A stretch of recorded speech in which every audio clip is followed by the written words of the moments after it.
Hello guys, this is your friend and we are back with a new fanfic. Which is What If Naruto and Kushina Living Alone Sith Sart Wars Part 1 Harem. And if you enjoy this fanfic then please press the like button and subscribe to my channel for more fanfic like this. And now let's start the fanfic. Uzumaki Kushina was walking along the streets of the town within Fang country to her house when she sensed someone was watching her. Instincts filled with years of shinobi training from the past silently warned the redhead woman someone of the not-so-friendly nature was headed her way. Picking up the pace, Kushina drew the secret kunai from her sleeve, and readied herself for a fight knowing things were going to get ugly real soon. She also wondered who it was that had discovered her location, and how they had done it. Kushina trained of course, in private untouched places of the country wilderness, but always made sure not to make her chakra signature go too high that other shinobi could sense it, and investigate the matter. "Come on out. I know you're there," said Kushina when she made it to the abandoned section of town that was under renovation. "Impressive. You sensed us. The master told us to be cautious of you in the event your skills as a shinobi had not dwindled," said a hooded figure wearing a strange metal mask and strange flexible-looking armor. "Who are you? What do you want?" said Kushina knowing a simple kunai wouldn't help her in this fight. "Me? Nothing. My master has sent us to retrieve you. He considers the matter between the two of you to be of a personal nature. One he wishes to surprise you with himself," said the figure, as several more came out of the shadows looking nearly identical to him, and several of the others wearing different armor with strange weapons in their hands. "Everything is considered of personal nature these days. I'm afraid I'll have to decline your master's oh-so-welcoming invitation to his domain," said Kushina while hearing several of the robes freaks around her laugh like she just told a joke. "You speak as if you have a choice. You do not," said the robed figure, and with a single outstretched hand of a gesture the kunai in Kushina's possession became his own. "What? How did you do that?" said Kushina while seeing the man examine the weapon before breaking it easily in his hand. "That is a question that will be answered on another day and in front of our master." "Seize her," said the robed leader of the group with the others moving in. "I'll show you what happens when you fight in Uzumaki," said Kushina, as she got into her taijutsu stance, and struck out against her closest foe. The robed figure blocked her strike, then the combo Kushina unleashed following it, and ducked under a spin kick that she was hoping would take off the man's head. Kushina had sensed the other one behind her, as she leapt to her fight, and tried to fight the one robed figure farthest from her to prevent herself from being closed in. However, each figure had casually blocked her attacks like they could sense them, and also been trained to fight the same taijutsu form. At the same time, she knew of several instances where they could have easily disabled, and knocked the wind right out of her. They were clearly holding back, which she could tell was something they were not used to doing, as they came very close to hitting the redhead in the face multiple times, but stopped at the last second, and Kushina used that to get away. "Now Sergeant, stun her," said one of the robed figures with Kushina turning to see the sergeant point his weapon at her and shot a strange blue beam of energy of some kind that disabled the woman's body upon impact. When Kushina hit the ground, the robed figures were instantly upon her, putting some facial mask on her face, and felt some kind of sedative-based gas coming out of it. As she drifted into unconsciousness, Kushina heard the roaring sound of something powerful overhead, and felt herself being carried closer to whatever the metallic thing above was.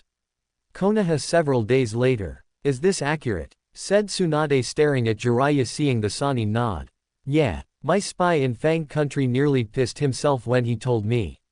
Normally the guy never meets me in person. Always leaves discreet messages to prevent others from knowing he's one of my spies in the network. The man was pale white when we talked. I doubt he believed half of what was seen with his eyes, and I don't blame him since I did when he told me," said Jiraiya seeing the woman raise her eyebrow to indicate she was thinking the same way. A giant metallic ship. Roaring engines that sounded demonic. Strange robed figures and armored figures abducted a red-haired woman before flying off in the direction to Wave Country. "Aside from what he saw, this clearly has you spooked, and afraid for some reason." "Why?" said Tsunade seeing Jiraiya run a hand through his hair. "Because I think the woman they took, it was Uzumaki Kushina. Minato's wife," said Jiraiya while seeing Tsunade's eyes widen before jumping out of her chair. "What did you just say?" said Tsunade while hoping to Kami he didn't just say what he just did. The woman fought her abductors in taijutsu, and when I asked how she fought, it was the same way Kushina did, said Jiraiya, seeing Tsunade was getting worried now. But, how? Said Tsunade, knowing Kushina was missing and presumed dead after the Kyuubi's attack. I don't know. But I do know these guys are from Wave Country, and the way that place is thriving makes even the technology from Spring look weak by comparison. Up until now, the leader of this group was unknown, and still is from what I've been able to learn, said Jiraiya, knowing his toads would not go near the giant pyramid. We have to send a team to retrieve Kushina. If they plan to use her as breeding stock to produce soldiers, then they have to be stopped, and fast. Said Tsunade, seeing Jiraiya nod, knowing he hadn't been focused on finding the woman after the Kyuubi's attack and even ignored her son for the first 12 years of his natural life. It won't be easy. Villages have tried to infiltrate the place. Iwa, Suna, even Orochimaru and the Akatsuki have failed in getting their people into that place before they could learn something, said Jiraiya, seeing Tsunade nod. True, but if the shinobi life were easy, then every fangirl and civilian could do it, said Tsunade, seeing him concede to her point. So, who is going on this mission? It has to be a select group capable of blending in. I'll go with them, so if things get hairy my toads can provide the necessary escape for them, said Jiraiya, seeing Tsunade appear hesitant. I will have them ready within the hour. Just be careful, Jiraiya, said Tsunade, seeing the man's grin appear on his face. Hey, it's me, said Jiraiya, leaping out of the window. That's what I'm afraid of, you perverted baka, said Tsunade before she reached for the necklace Kakashi had brought back, while stating Naruto was nowhere to be found. Wave Country days later. This place scares the hell out of me to no end, said Shikamaru, seeing the giant pyramid off in the distance. Get in line. Akamaru is whimpering like he just ate the last of my mom's favorite snack before realizing it was hers, said Kiba, seeing his dog look at him with eyes that pleaded with the Inuzuka to go back. My bugs do not like this place either. They say it's a place where dark things dwell, said Shino, as he didn't like this place, and neither did his bugs. We have our orders. If Uzumaki Kushina is here, then we have to get Minato-sensei's wife back, and stop any plans they may have for her, said Kakashi, as he saw the various ships and vehicles never before seen outside of Wave Country, and even the airships from Spring seemed like toys compared to the ones used here. Hinata, what do you see with your Byakugan? Said Tenten, as she knew Neji was out on another mission, and Hinata had been called in. So many different things. I can't even describe it. Wait, I see her. I see Kushina-san. She is in some kind of room that's all metal with a strange wall of energy designed to be the entrance and exit to the room, said Hinata, as she saw the woman was out like a light, and two guards were standing with strange weapons in their hands outside her room. She's in the prison section of the pyramid. Anything about her form to suggest they've done something to Kushina, said Kakashi, seeing Hinata shake her head no. No. She's unconscious, but physically unharmed from what my eyes can see of her body right now, said Hinata before looking towards what could only be the throne of the room and saw a man wearing black with a hood over his face while a dark yet powerful energy surrounded him as his eyes were closed in what seemed to be deep meditation. And then suddenly they opened with yellow eyes with a red tint around them, revealing themselves to Hinata, and the Hyuga girl quickly shut off the Byakugan while a shiver ran down her spine. Hinata, what is it? Said Jiraiya, seeing the woman tremble like a leaf. Nothing. It's just. I think I saw the leader within the pyramid and he knows we're here, said Hinata, seeing the group tense up a bit. That's true, then we have to be careful to not get caught, and do things right, said Yugao with another Anbu with her wearing a bear mask. Inside the Sith pyramid, we have company. Quite a few more than last time. Proceed as planned, said Malgus, motioning to the nearby Sith trooper, who nodded his head a fraction, and then contacted the others to go forward with the plan the Sith Lord had thought up. Back with the Leaf rescue team sometime later. This shouldn't be so easy, said Shikamaru, as they had gotten farther into the complex than any other shinobi, and it was making the hairs in the back of his head stand on end. I agree. My insects refuse to leave my body. They say the deeper we go, the stronger the dark energies of this place become, and they fear it greatly, said Shino while Akamaru tried to stay silent. No kidding. My instincts are going crazy. Part of me wants to go rabbit and the other wants to run away with my tail between my legs, said Kiba while questioning his sanity over the fact he was hearing whispers all around him. Stay calm, Kiba. There have been rumors of this place playing some kind of mind games on shinobi not strong enough to mentally withstand its mysterious power, said Kakashi, as he didn't want to believe such things were true, but a brief flash of Obito and Rin were making the man nervous. Minato-sensei trusted you with him, Kakashi. You failed the Yondaime and his son. Soon you will pay for your neglect and hypocrisy, said Rin in Kakashi's ear in a way that the man would have sworn on every Ika paradise he owned that the dead woman was behind him in order to speak those words. Playing head games indeed. You betrayed me, Jiraiya. I entrusted you and Tsunade to be responsible godparents for my son. And what do you do instead? You go off peeping for your research, and Tsunade runs off to drink herself stupid while gambling away money like it grew on trees. Some sensei you turned out to be. You're a joke. Maybe I should have asked Orochimaru to be Naruto's godfather. At least he would have trained the boy to become something great, said the harsh voice of Namikaze Minato with the image of the man staring directly right at Jiraiya, but the Sannin shook his head and rejected the agonizing pain that those harsh words delivered. Come on. We're almost to the key junction needed to get to Kushina, said Jiraiya while keeping the scowling face of his student out of his mind. Easier said than done. No sooner had they reached the junction, however, the group was instantly stopped when all the areas they could run were cut off, my metal doors slamming down, the sound of the alarms announcing intruders, and the whispered hissing of knockout gas being pumped into the room. The group tried to cover up, using their mouths and masks filters for those that had them for mandatory reason in the event they were needed should such a trap was used. However, the plan to hold off the effects of the gas failed, and within moments of hitting the ground the doors opened with Sith troopers moving it before firing stun blasts at each person to ensure they stayed down. Throw them all into individual detention cells on different floors and then inform Darth Malgus the intruders have been caught, said the Sith trooper with the rank of sergeant on his chest to a lower-ranked runt. It was almost time to start this little drama.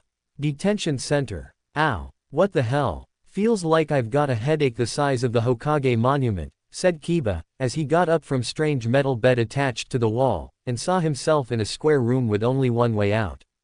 And it was blocked off by a wall of energy.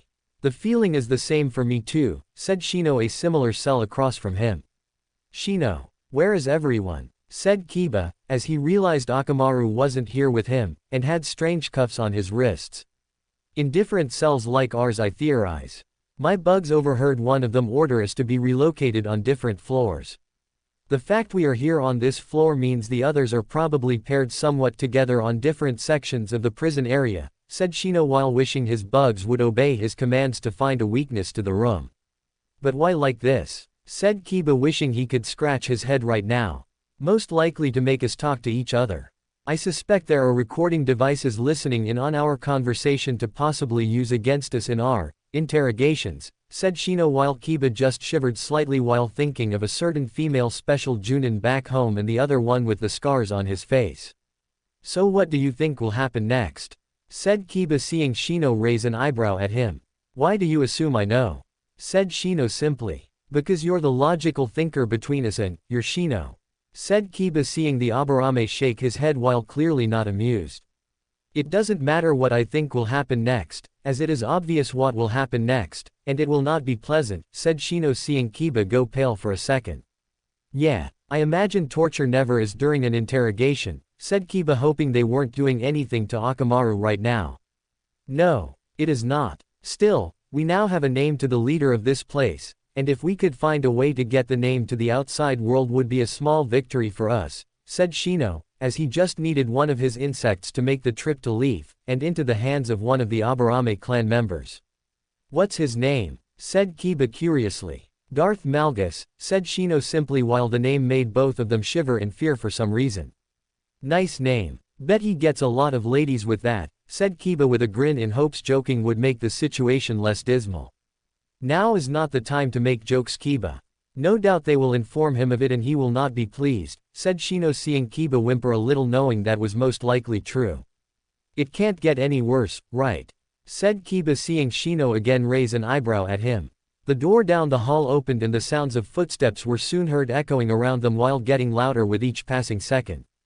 In front of each Leaf shinobi there were two robed, well-armored, and helmet-covered figures with others uniformed soldiers pointing weapons at them. Get up and follow us. You'll be meeting Darth Malgus in his throne room. He wants all of you at this special gathering, said the robed figure to Kiba's right. And if we refuse, said Kiba trying to be defiant. If either of you refuse, then that dog of yours will die a slow and painful death with the two of you being witnesses, said the same robed figure having been informed by the Sith Lord of the Inuzuka's ties to the animal. Don't fight them, Kiba, said Shino, knowing logically was not the best time to resist. I'm not. I just asked a simple question anyone else would ask in my position, said Kiba, walking with their assigned escort, taking them to the throne room of Darth Malgus. Keep your mouth shut on the way to see our master. You'll live longer, said one of the soldiers with the strange weapon in his hands. Interesting. That weapon looks like it can shoot something powerful from that end there. But what? Thought Shino, as he tried to make his insects leave to inspect the weapon, but a hand from a Sith Knight went to his shoulder and squeezed it tightly. Don't bother. We know what you were thinking. Your insects won't obey you because we won't allow it, and neither will our master, said the Sith Knight while sensing the shock the Aburame was letting out. He's preventing my hive from responding with some kind of mental command when using his dark power. And he's just a subordinate to Darth Malgus. What kind of person could command such people to obey him? Thought Shino, as he found himself with Kiba in the elevator system that took the group directly to the throne room, whereupon the two heavy metal doors opened did they reveal the others had already arrived, and waiting for them. Ah, I see the group is all here. At last, said Malgus in a eerie voice that would have made Orochimaru's by comparison seem like an angel. We are not here to start trouble. We just wanted to bring Uzumaki Kushina with us back to Konoha.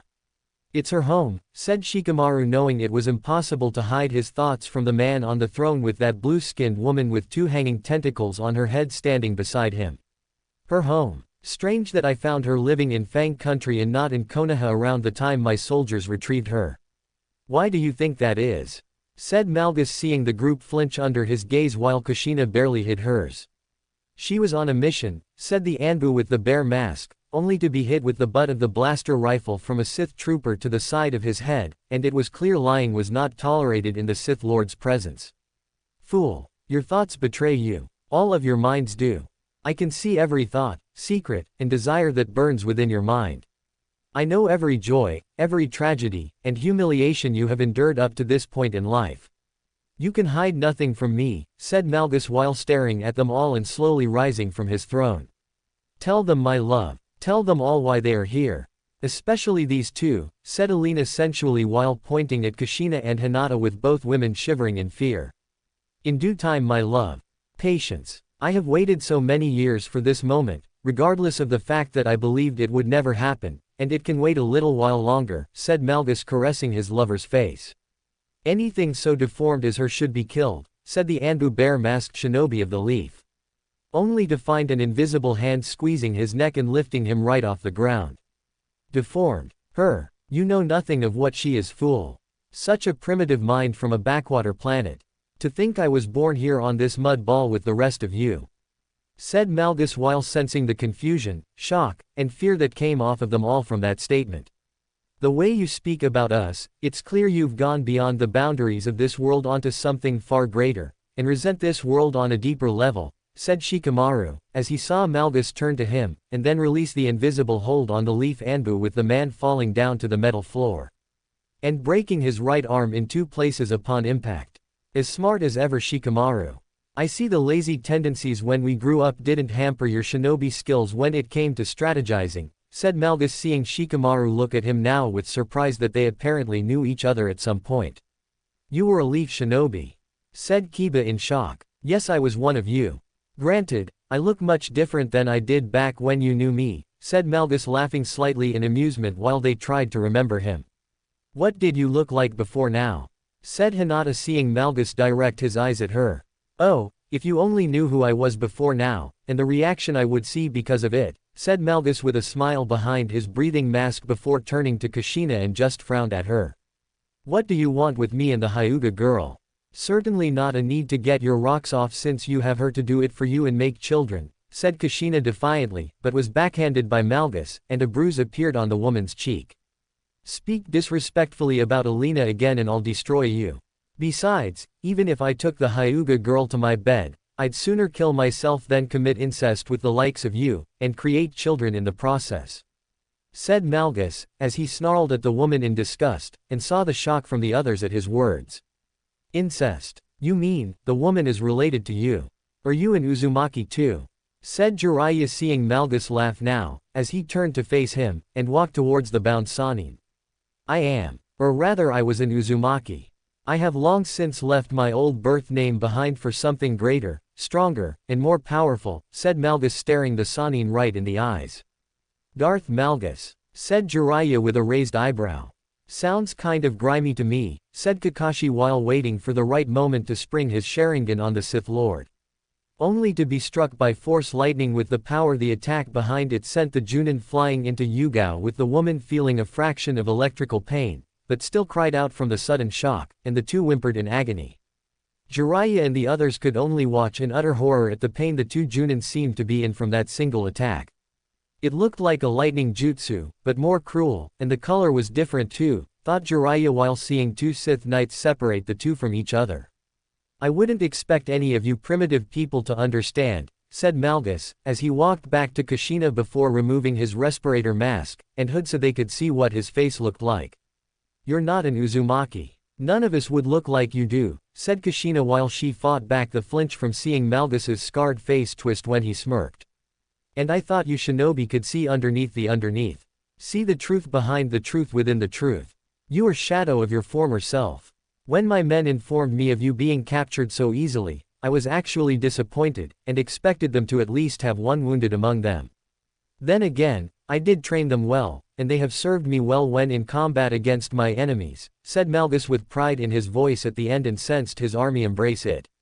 "What are you talking about?" said Kushina, seeing Malgus inch a little closer to hers. "You really don't recognize me at all," said Malgus, seeing Kushina scowl at him. "I think I would remember someone from my family," said Kushina, seeing Malgus scowl at her before smiling a cruel smile. "No. I imagine you wouldn't recognize me after so long. How long has it been since we were even in the same room together? It must have been 17, maybe 18 standard years ago if my memory is correct." "Yes. You remember that far back, don't you?" said Malgus, as he saw Kushina's eyes widen, and so did Jiraiya's, since they knew the significance of the day. "It can't be. You aren't him," said Kushina, hearing a dark chuckle come out of Malgus's throat. "It's not hard to embrace disbelief when it comes to me when I just said I'm someone you would call family.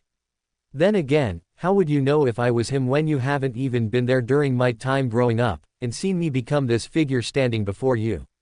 I may be a Sith, but even I still have my honor, and would never abandon my child for being what you once were prior to my birth," said Malgus, seeing Kushina was wide-eyed in fear at the realization of it all, even though she didn't want to believe it was true. "It can't be. There is only one person Kushina could say she was related to by blood, but he's been missing for years," thought Jiraiya while Malgus's smile became crueler before looking over at him. "You see, Jiraiya knows it's true. Deep down, you know it is true too, and just need some proof to back it up," said Malgus, as he walked away from Kushina over to Jiraiya, and stood with his hands behind his back. "How can we trust anything you say? If you can read our minds like you claim, then any of the so-called proof would be something only Kushina, or even Jiraiya would know that was extracted from inside their heads," said Kushina, with Malgus looking at him with the smirk lessening slightly, but was still there, and the eyes only burned with greater rage. "Perhaps, but that is where the lovely Hyuga woman comes into play, and I'm sure you all want to hear how I plan to prove I was an Uzumaki. More importantly, the proof that I am in fact your son, and Jinchuriki of Kyuubi, formerly of the Leaf," said Malgus, seeing everyone's eyes widen in shock and fear, with Kushina tearing up at the sight of what her son had become. "And Malgus loved every second of it. Naruto-kun," said Hinata, who looked upon her former crush in shock, and saw how life had outside of being a shinobi had treated him, and wondered why the Kyuubi had yet to heal him. "It can't be him. Naruto has blonde hair, blue eyes, and is more hyperactive than an 8-year-old on a sugar rush. This guy is the exact opposite," thought Yugao, as she saw a warrior of the battlefield, who walked with years of training and experience under his belt that Uzumaki Naruto never had. "She speaks his name with affection. Only I may do that, and even then it is his Sith name that should be spoken in such a way. thought Alina, as she drew one of her two blaster pistols from the hip holster, and pointed it at the woman to shoot a limb for speaking in such a way to the Sith Lord. Stop, Alina. I need her alive and unharmed, said Malgus, seeing the Twi'lek woman look at him for a moment and then at Hinata with a glare before holstering her weapon. She was going to hurt me. Not surprising, I guess, when you consider she is Naruto-kun's lover. This woman has everything I dreamed of having with him, thought Hinata sadly while seeing Malgus frown slightly and blushed in embarrassment at realizing he had picked up her thoughts on the matter. If you really are Naruto, then why hasn't the Kyuubi healed you, and restored your body to its peak condition? Said Kakashi with Malgus frowning at him with a snarl on his face that twisted the scars on the side of it. You can thank my old teammate that was your former student Uchiha Sasuke for that minor problem, my so-called sensei. After I showed the fool a small amount of mercy by not killing him with the Rasengan, he tried to kill me a third time by trying to set me on fire, and burn me alive. The damage to my seal prevents my Vulpine guest from working his power on my body to restore to its truest form, and I've had to survive without it ever since that day, said Malgus, who was actually proud of his achievement in knowing he could survive without the power of the fox, and still come out on top of things. And the scars on your face, said Jiraiya, knowing the wounds were more recent given how fresh they still looked. A battle that didn't go exactly as planned. One defeat out of many victories. Though I suppose given my opponent then, it's no real surprise her forces could hurt mine, and take victory from the jaws of defeat, said Malgus more to himself now. What do you wish of me then? Said Hinata while seeing her former crush once more look in her direction and then was soon looking up at him. Your skills as a healer. You were quite skilled, even when we were children, Hinata, and I'm sure the old bat eventually saw it too. You're what they call a medic nin, correct? Said Malgus, seeing the girl nod slowly. I am, but you already knew that, said Hinata, seeing the Sith Lord smirk and nod. True, but I wanted to confirm it all the same. I need your healing skills to fix my body to the point where the seal can be looked at and possibly fixed so the Kyuubi can repair the overall damage to my physical form, said Malgus, as he saw the woman look uncertain, and glance at the others for guidance. Don't do it. If he's this strong now, then his power might increase, and then the world is forever doomed, thought Kiba while Akamaru with a special shock collar on his neck just whimpered, since the animal had long since tried to break free and failed with the device on it ensuring forced obedience. He could easily extract the information from Hinata and do it himself. He's giving her a choice, thought Shino while torn in his answer. Don't do it, girl, said the Anbu wearing the bear mask and was force choked by a nearby Sith Knight before killing the shinobi after having heard enough from the man. I don't know if I should, said Hinata, seeing Malgus smile at her in a more gentle fashion and even ran a gentle hand over the woman's face. Why not? Surely you can imagine how much pain I'm in. Do you know I can only take this mask off for a certain amount of time? That every day my lover suffers in knowing we cannot spend longer intimate hours together because of my condition. How you make me suffer by not helping heal my body, said Malgus, hearing the girl moan slightly from his touch and sensing Alina didn't like it. I want to help you, but the others, and my loyalty to Konoha, they won't, said Hinata while loving his touch, even though she wasn't supposed to, and almost let out a whine when he took his hand away with a sad expression on his face before putting the mask back on. I'm sorry to hear that, Hinata. Prepare her team for execution and then send the bodies back to Konoha as a warning to them not to invade my home, said Malgus, seeing his forces pick them up off the ground while they tried to struggle. Wait, stop, don't kill them, said Hinata, as she didn't want her friends and teammates to die for her mistakes. I have no choice. You refuse me and Konoha needs to know just how serious I am when it comes to uninvited guests, said Malgus, walking up the steps to his throne. I'll heal you. I'll heal you in exchange for them leaving here alive and letting them return to Konoha, said Hinata, hoping the offer was tempting. Hinata, no. Don't do it. Think about your old sensei. Think of the village. Your family, said Tenten, only to be punched hard in the stomach to shut her up. And afterwards, said Malgus, knowing once Hinata healed him, the woman's life was up in the air, and possibly forfeit. I'll serve you. In any way you desire, said Hinata while bowing before him on the steps leading to his throne. And how can I trust you in staying in my service should I require it? Said Malgus with a raised eyebrow. I swear it on my clan's bloodline to be your humble servant and do whatever you wish to me.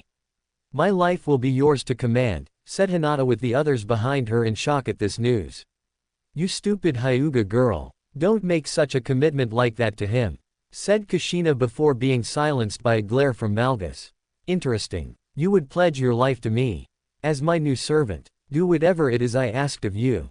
All for letting them go, said Malgus with a hint of disbelief in his voice. I would, my master, said Hinata looking up at him with determination.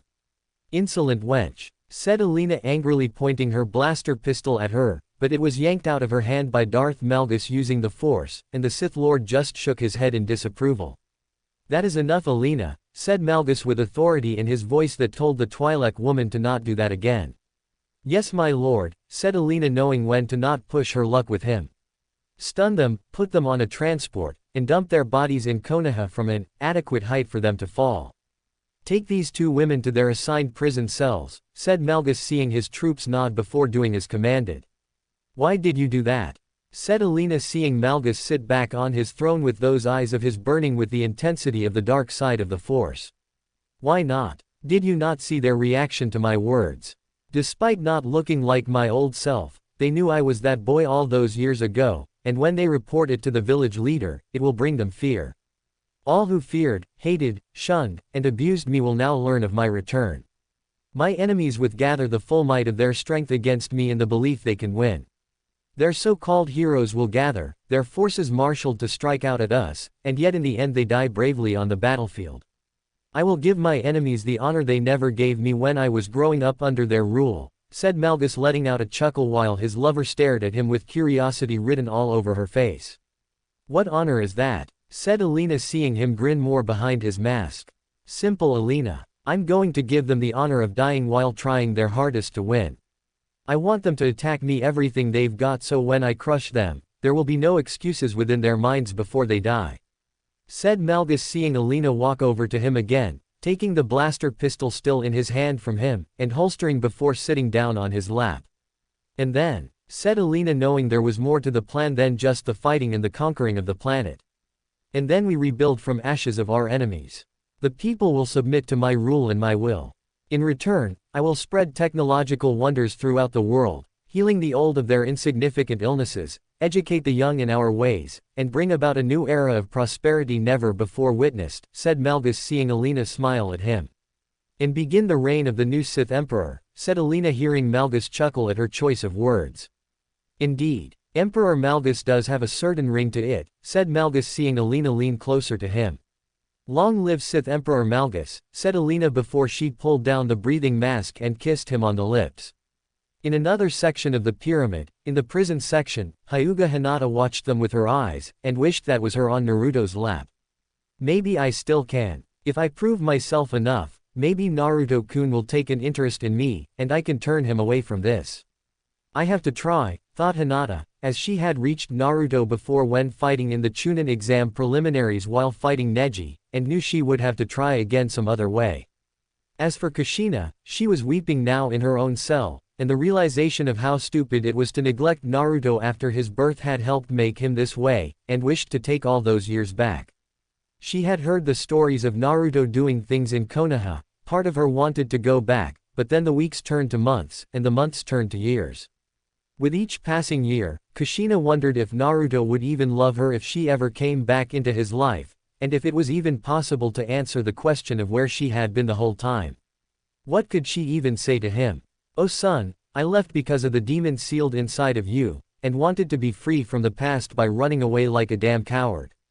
Out of the question. No. Instead, she just stayed away from Konoha, off the radar enough for even Jiraiya's spy network to ignore her, and any kind of attention she may bring. And look how things turned out. My son has become evil. The only person he seems to love is that woman with those two things on her head for hair. Huh. It must be one of those Uzumaki and Namikaze traits for the male to fall in love with exotic women with head structures, thought Kushina, as she now focused her mind on Alina, and how the woman's grace was indeed sensual yet very athletic in the sense that the Twi'lek was no pushover. Deep within Malgus, the Kyuubi stirred again, sensing the cosmic energy that was the Force swirling around its Sith Lord for a vessel, and the dark side burning within the man. This pleased Kyuubi greatly, as he wanted the rage of its vessel to swell, and then be unleashed upon the world soon. They both had scores to settle with this world, as it had grown decadent, filled with arrogant humans, who dared tame things beyond their control, and call it their own to command. Soon Uchiha Madara. Soon you will know the wrath of the Kyuubi and its Sith Lord for a vessel. Very soon, said Kyuubi grinning at the vision Malgus was having through the Force. A new victory would soon be theirs. The Kyuubi no Kitsune had waited this long, in 3 generations of Jinchuriki, for this one chance at getting revenge against the Uchiha, and the overall world for their abuse of things. It could wait a little while longer. Tell me you are all joking. Tell me you didn't just say what I heard you say about your mission, said Tsunade in a dangerous tone while glaring at the injured Leaf Shinobi in the room. Tsunade had, along with the entire village, had been scared to no end, as they had heard the roaring of engines from the sky, as a ship had hovered above the Hokage Tower, and then proceeded to dump almost every shinobi sent into Wave Country before flying off again. They all survived the fall, but were badly injured because of it, and had finally reported how their mission ended in utter failure in retrieving Kushina. Even more at the loss of an Anbu-level shinobi and Hyuga Hinata to the Dark Ruler responsible for the takeover of Wave Country.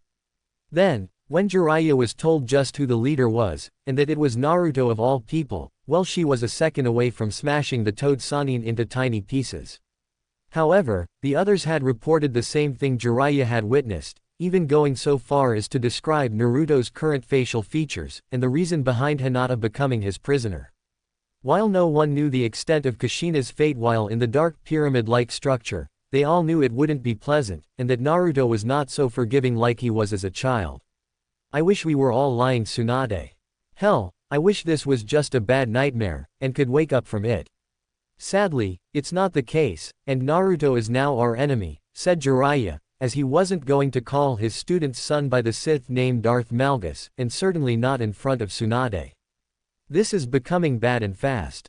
Hiyashi is going to hit the roof when he learns his eldest is now in enemy hands. Not only that, but the councils have been itching for a reason for us to go to war against the people of Wave for their technological wonders, and now they're going to get it, said Tsunade, as she had countless meetings about Wave Country, and how the councils wanted shinobi teams to infiltrate the country to retrieve things from the area to study in order to advance themselves. And bring about death to us all. Naruto let us go on whim, knowing you'd tell them, and they would tell everyone else. It's going to cause a massive panic, said Jiraiya, knowing they should have died in that dark place, but the young Uzumaki for a Sith Lord had once again surprised them by letting the group live, and sent them to the Leaf roughed up. Perhaps an alliance with the other villages could help us fight him.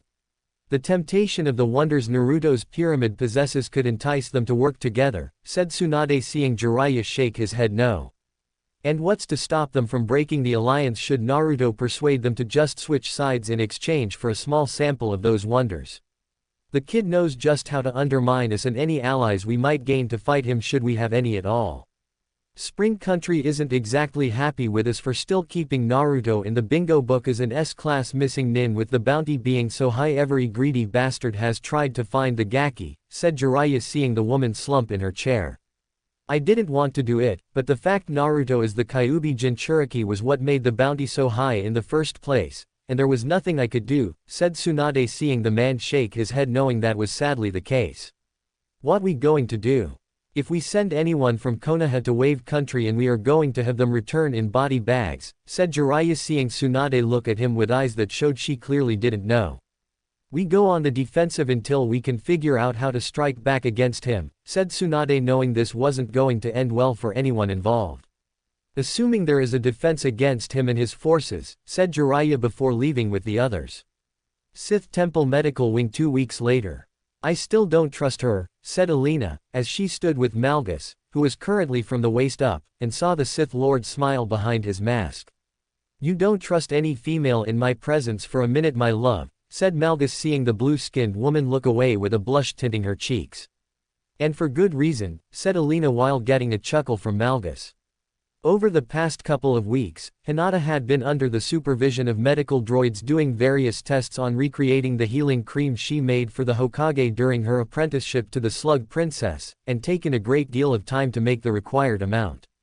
To ensure it was the real deal, Alina had volunteered to be a test subject, as she would put herself in harm's way to protect Malgus, and to further prove her love for the Sith Lord. Malgus agreed before ordering the sample made be tested on the scar along Alina's throat so he could see the wound there heal with his own eyes. When the scar vanished, Alina was glad to have such a painful physical reminder of the past removed, but also displeased at Hinata being praised for making the cream, and looking forward to her using it on his own scarred body. Of course you do. Still, the Hyuga woman has the skills I need to heal my body to the point where my demonic tenant's power can do it for her, and that is what I require at the moment, said Malgus before the door opened with Hinata stepping into the room with several Sith Knights and medic droids. I'm ready to begin, my lord, said Hinata, as she had been told in advance by Alina to never call the Sith Lord by his old name in front of anyone, and she would be punished if the order was disobeyed. Good. Leave us, said Malgus to his Sith Knights before they left the room. You don't want them to stay. What if she tries to kill you? Said Alina while Hinata kept her face calm despite the hurtful implication. Hinata won't do that. I can feel it. She's curious to see what I will look like fully healed once this is over, said Malgus, seeing Alina was skeptical about that. If that is your will, then I won't oppose it, and keep a close on her, said Alina while she glared at Hinata. Good. You may proceed with the treatment, Hyuga Hinata, said Malgus, as he saw the woman nod before taking several more steps towards him, the droids doing the same, and quickly began examining the Sith Lord's scarred torso. There is so much damage. How has he not screamed out in pain up until now? Thought Hinata, as she revealed the jar of medical cream the Hyuga woman always had on hand, and opened it to use some on the damaged torso. Running her hand over the scarred Sith Lord's body, Hinata saw the cream heal Malgus in that region, and carefully use her chakra to make the seal on his body appear. Using her eyes next, Hinata saw how the seal had been damaged, and what parts of his damaged flesh needed to be healed before anything Malgus wanted to do next could continue. The droid near her took the jar of cream before taking a sample to be analyzed in order for the ingredients behind its creation to be discovered and then duplicated for the future.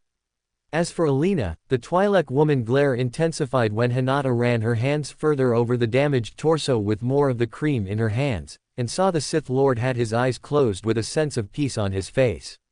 Alina didn't want this woman to be in Malgus's life any more than need be and would have shot the Hyuga woman if not for the Sith Lord's whim.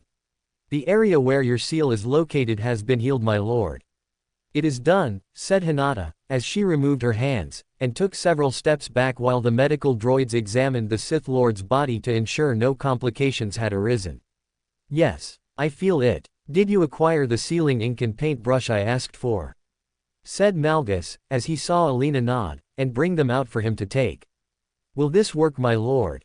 I don't mean to sound disrespectful, but, you have never used seals like this before, said Alina while Malgus prepared himself to use the Force to guide his actions. I have taken the understanding of seals from Jiraiya of the Sanin's mind, added with my mother's own understanding of seals, which far surpasses the Sanin's own, and using the Force will enable me to do this correctly, said Malgus before dipping the brush in ink and then began use the Force to make sure this went according to plan. As he did this, Hinata watched carefully, knowing this was an important moment for the Sith Lord, and waited patiently for him to finish. When Malgus did finish, he handed the ink and the brush to Alina before channeling his chakra into one of his hand onto the restored part of the seal. Malgus didn't use chakras since he was a child of a different name, in a different life, but it was something you never forgot, even after all these years, and felt the seal surge with power at being reactivated with the addition to the old seal made by the Sith Lord's biological father. And in doing so found Malgus inside his mind facing the infamous Kyuubi. The last time Malgus had been in his mindscape, it had been a dark, dank, and smelly sewer system you wouldn't be caught dead in for even a second.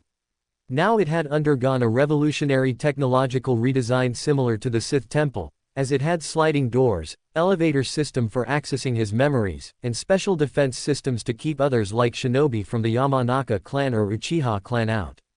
Welcome, my jailer. It's been some time, hasn't it? Said Kyuubi, grinning at seeing his vessel again face to face after so many years.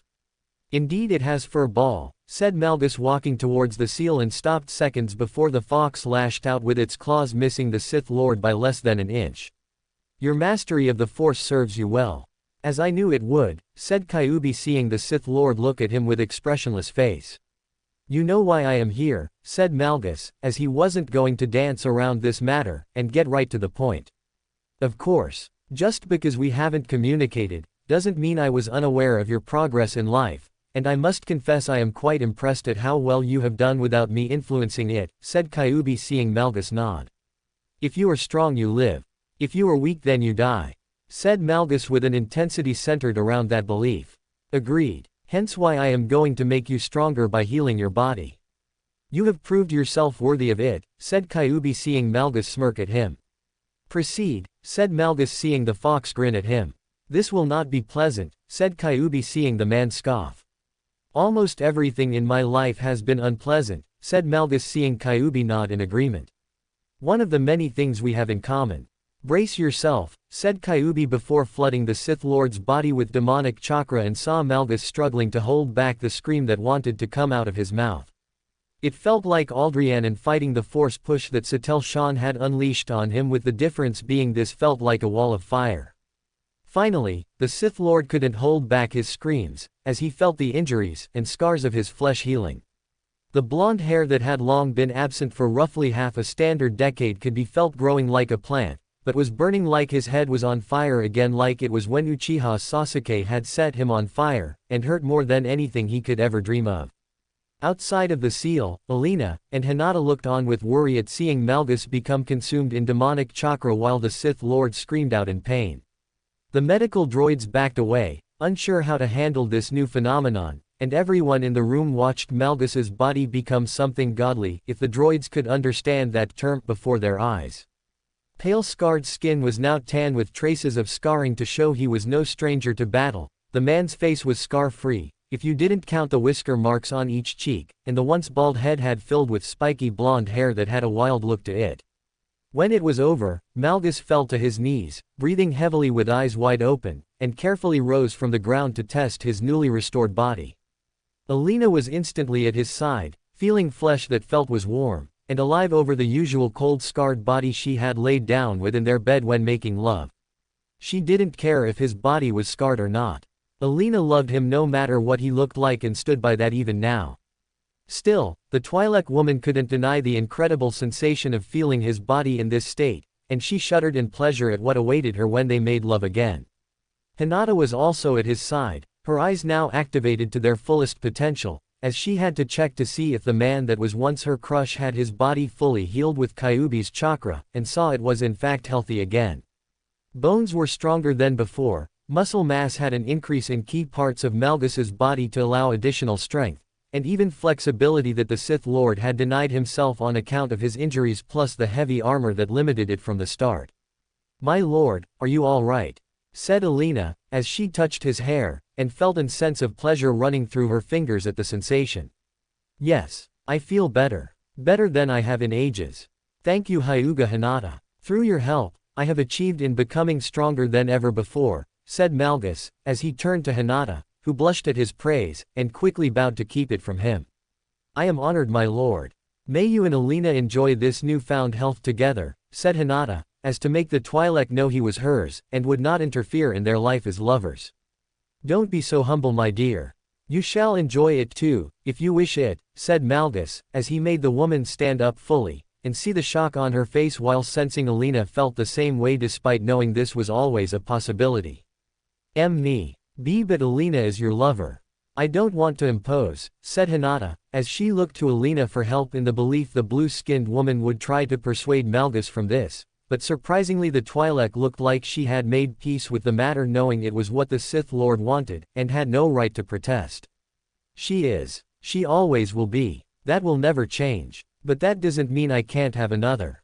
Isn't that what you've wanted all these years? You and me, together. Alina here understands my needs and knows that things must change to stay the same.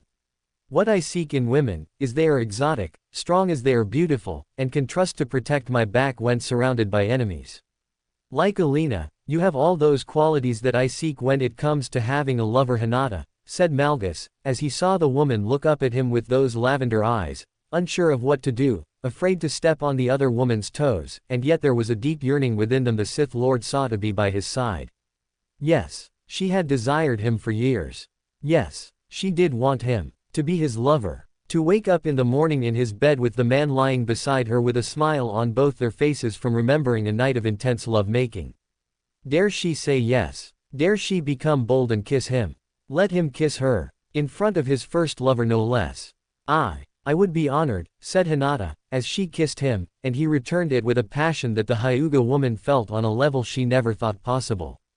Welcome to my life Hyuga Hinata, said Malgus before using the force to make her sleep and pick the woman up. Why did you do that? Said Alina seeing Malgus put her on the nearby medical bed.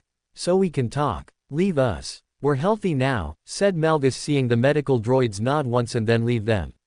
What is there to talk about? I understand my place is by your side until the end, said Alina now face to face with Malgus. Even if it means another woman stands by my other side in the same manner. Can you live with that? Be mindful of your thought Alina. You can't hide them from me, said Malgus seeing her frown, but it soon changed to a smile, and she wrapped both her arms around his waist. I would never hide my thoughts from you my love. If you require a second female to tend to your body when I am not able I can accept it. It is not uncommon for males of certain species to have more than one female lay in bed for procreation and from what I have researched on this specific planet the people have a specific requirement to do that. Something you fall under if I'm not mistaken when given your bloodline, said Alina while loving the feel of his warm rippling muscles that told her of the years of training and battles he fought in. I do fall under that category, but I also know how women get when they have their mate, and don't wish to share. Don't you fall under that category? Said Malgus with a chuckle and saw the woman lean her head against his chest. Maybe. But so long as you are happy, then I am happy, and just want to be with you to the end.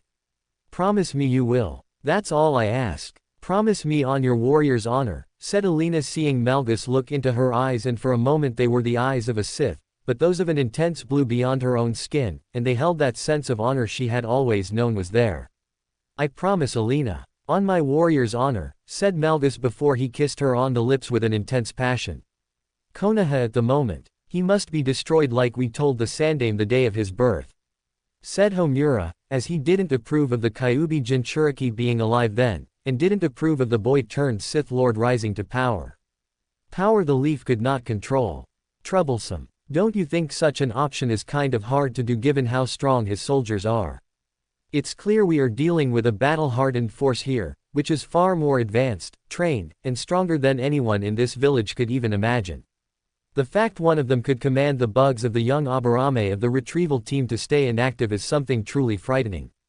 Imagine how powerful Naruto really is. It was even stated in Jiraiya's report that the power used on Kakashi was not Kyuubi's chakra or even a lightning jutsu, but something else entirely, and was incredibly powerful, said Shikaku, as he had been wide awake for a while now, which was a record given his lazy Nara nature, and heard every detail that happened on his son's mission. The elder Nara knew his son's team didn't have a chance from the interior description of the Sith Temple alone. All the more reason we need to destroy the beast before he does anything else.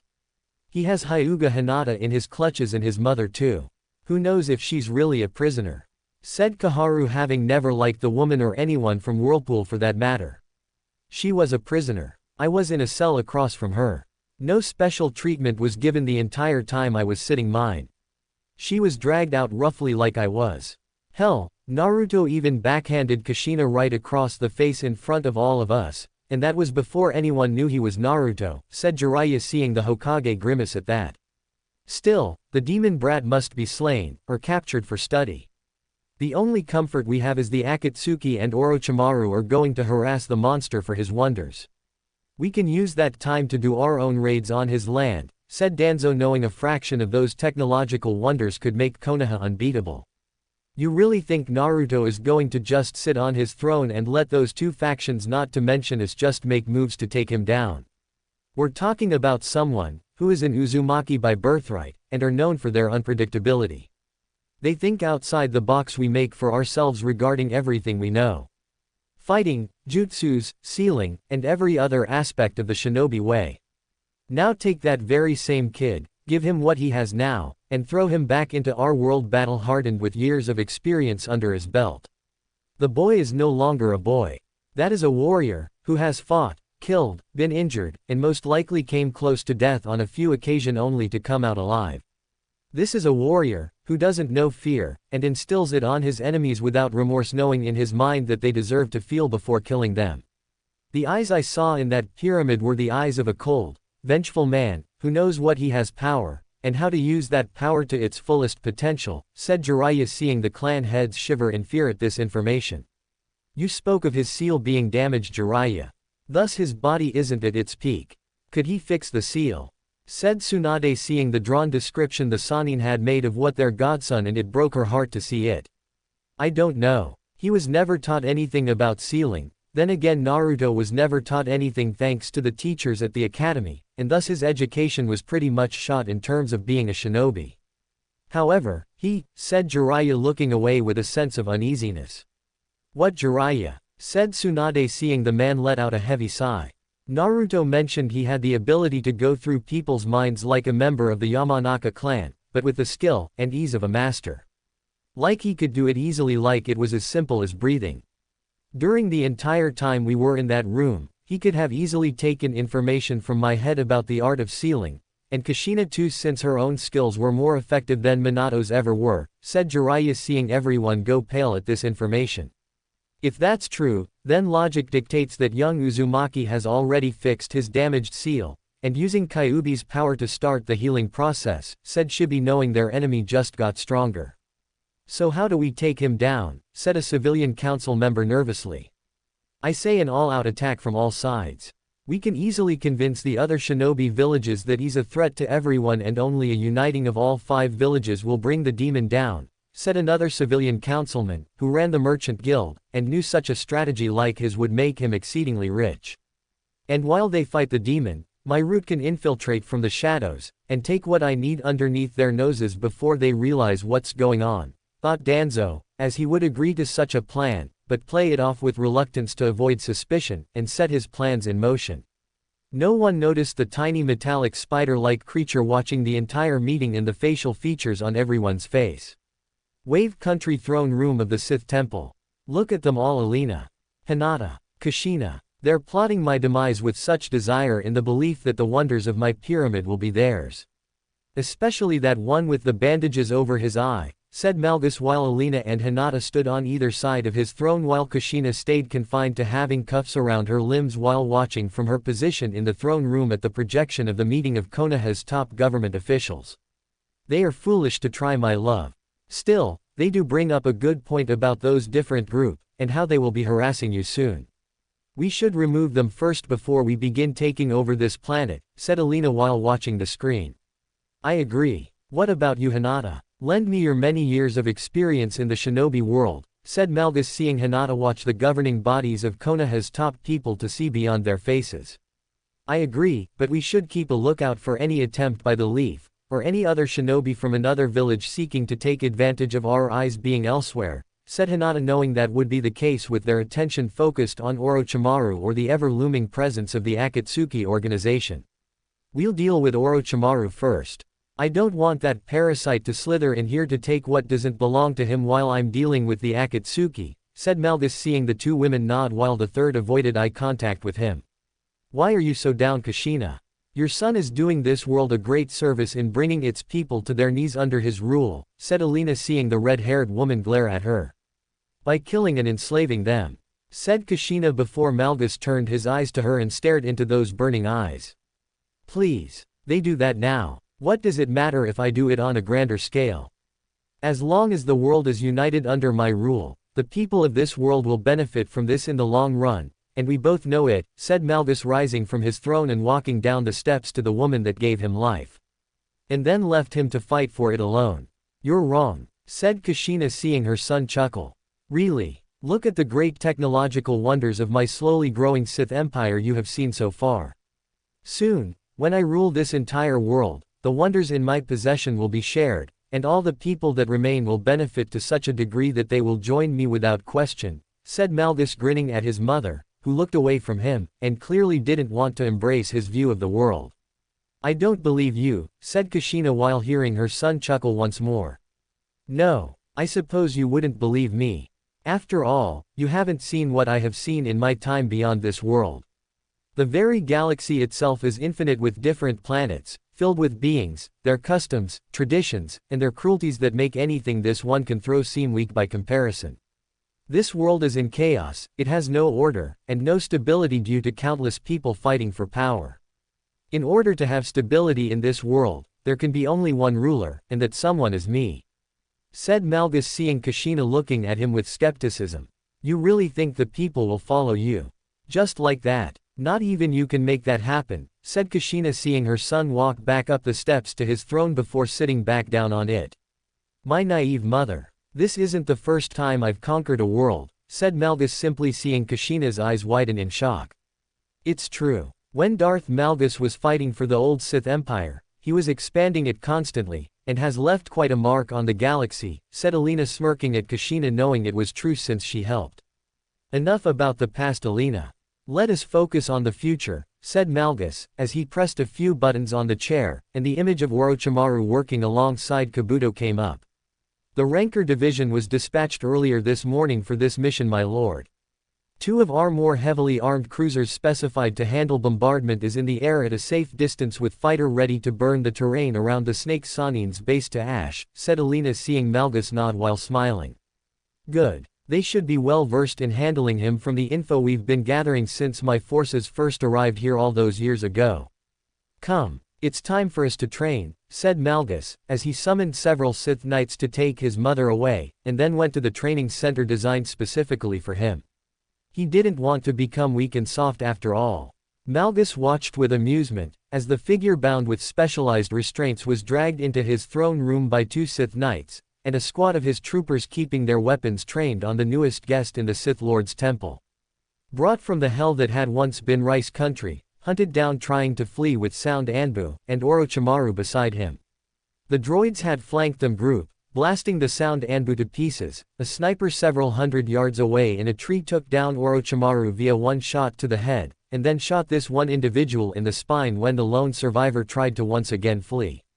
"Welcome to my home. I trust my men haven't been too rough in their treatment of you, but then again with your healing abilities, they could set your body on fire, and it would just regenerate to the point where no one would know it had been on fire once.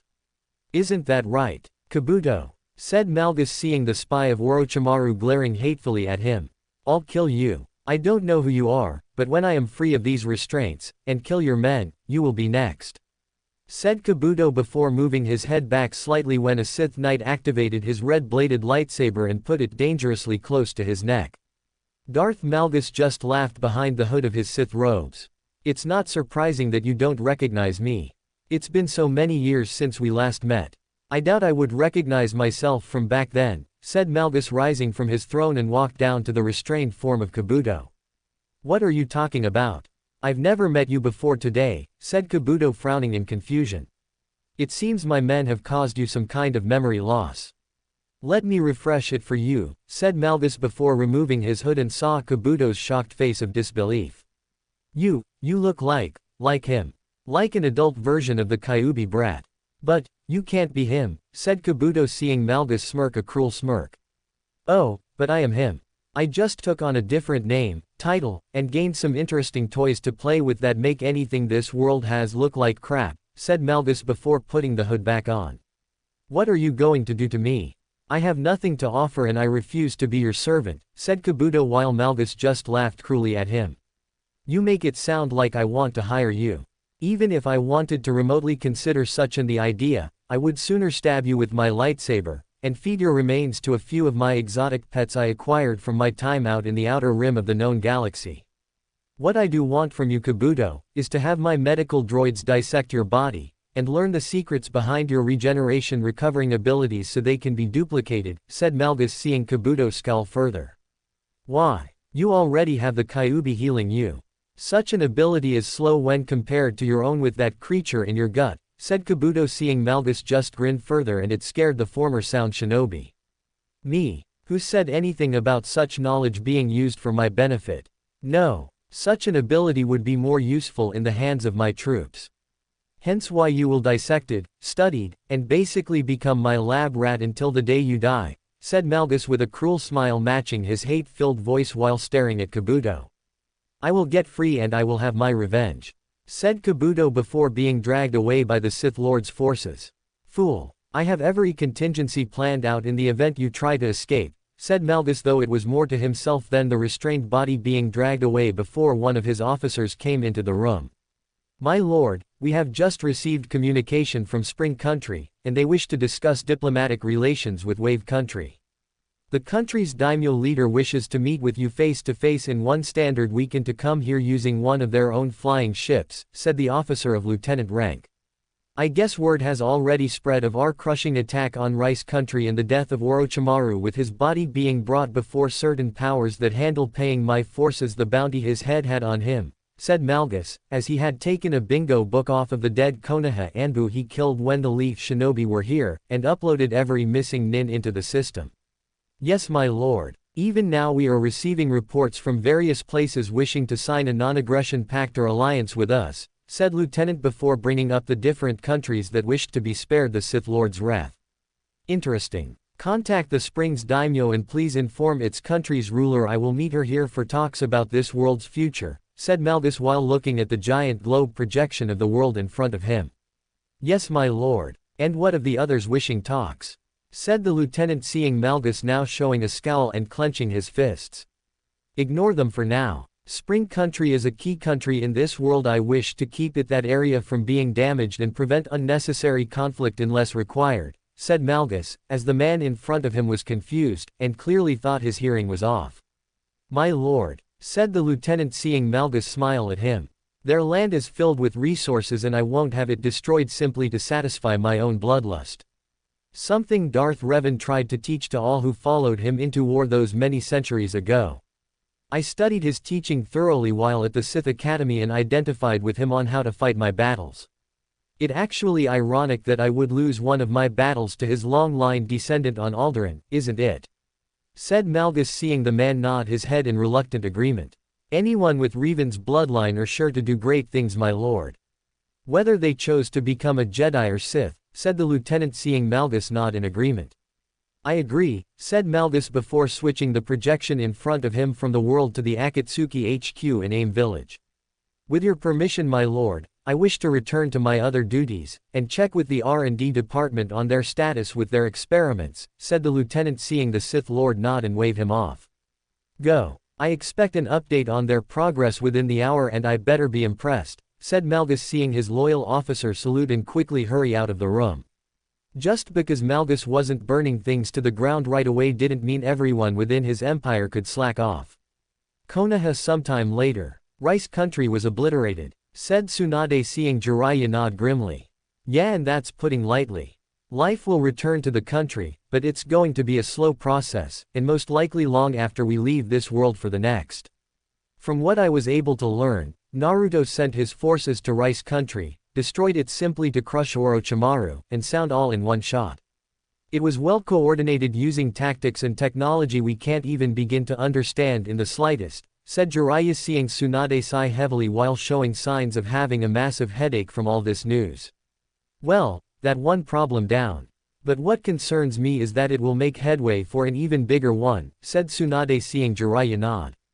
It already has. According to my spy, the Akatsuki is getting nervous, and so are the other villages. Some want non-aggression pacts signed while others wish an alliance to prevent any hostile intentions aimed in their direction.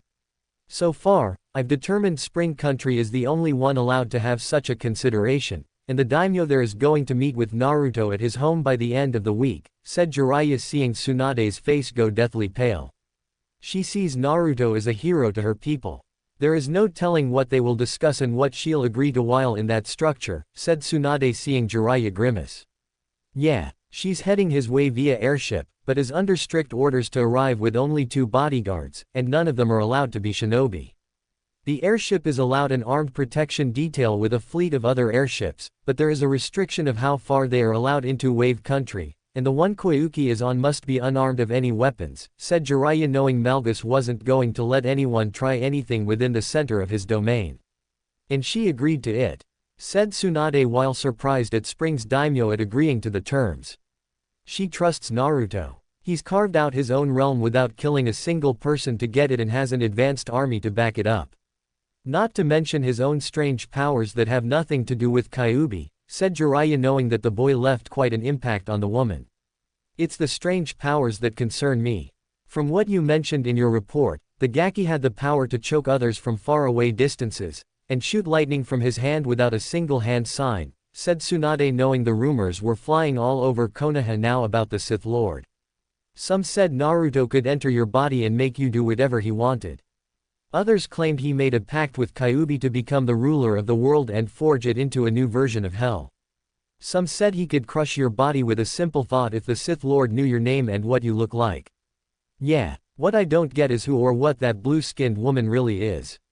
I mean, I know Hoshigaki Kisame is blue too, but this woman is different, and those two tentacles where hair should be is just unnatural, said Jiraiya, though he silently admitted to himself that tentacles aside, the woman was kind of hot, and was exotic in her own right.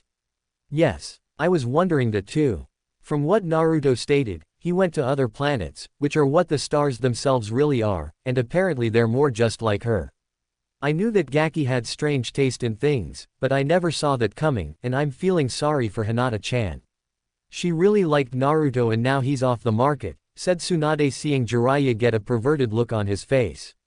Well, considering he's ruling Wave Country, it's possible, said Jiraiya before Tsunade smashed her fist into his face and sent him sailing out the window. Shut up, you pervert, yelled Tsunade while growling angrily at the man for even thinking that right now. There was no way that was happening with Hinata. She'd bet on it. Sith Pyramid Darth Malgus's bedroom at the moment.